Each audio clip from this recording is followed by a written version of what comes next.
Cameron had everything to look forward to.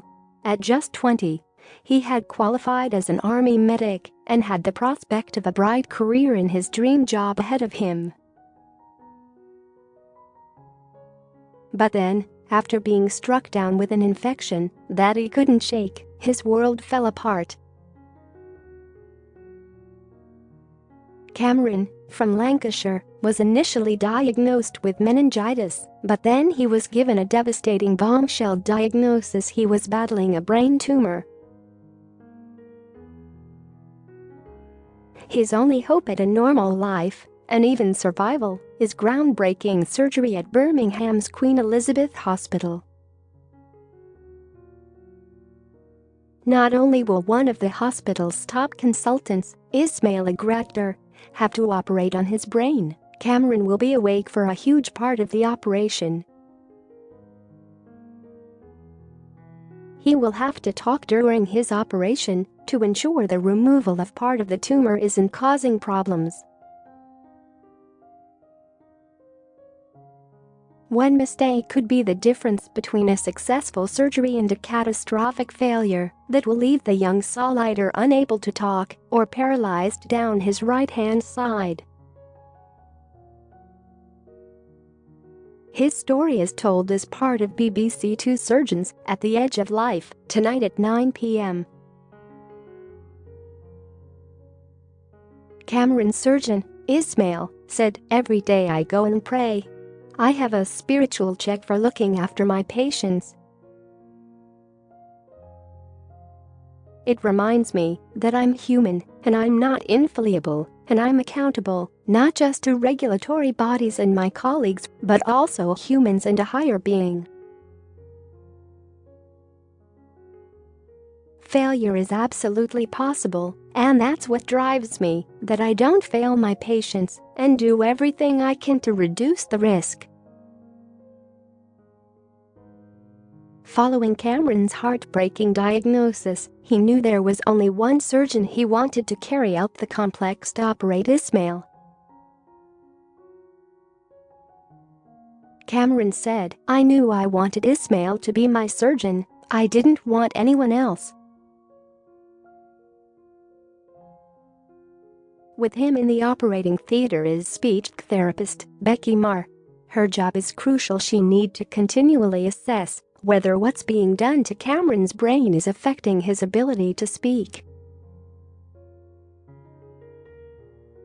For the first part of the surgery, Cameron is asleep, but then the team need to bring him round to check nothing being done to his brain is causing permanent problems. Ismail said, "It can be catastrophic to remove too much of the tumor.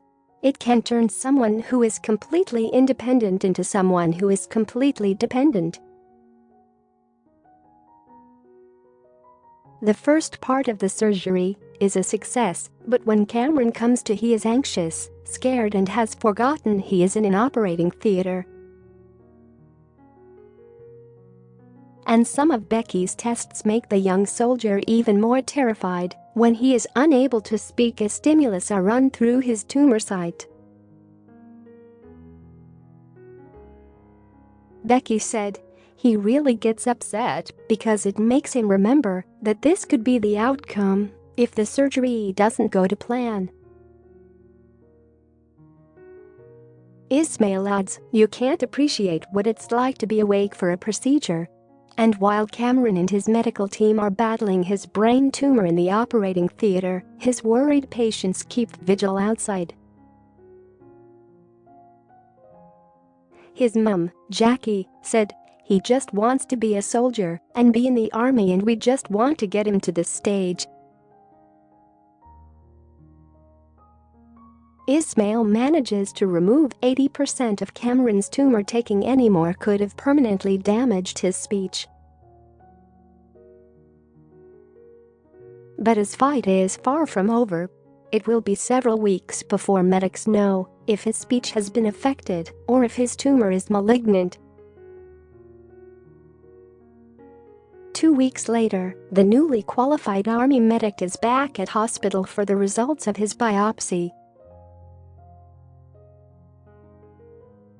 While his speech has been unaffected by the grueling 6-hour surgery, the news is not good for the 20-year-old.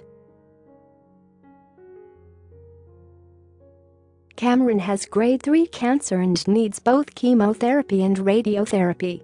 Even with this treatment, his prognosis is only years rather than decades. Ismail said, "The ultimate challenge is giving him the bad news that he has cancer. Unfortunately, we can't cure it and his prognosis is measured in years rather than decades. Especially in someone so young, like Cameron, it really hits home.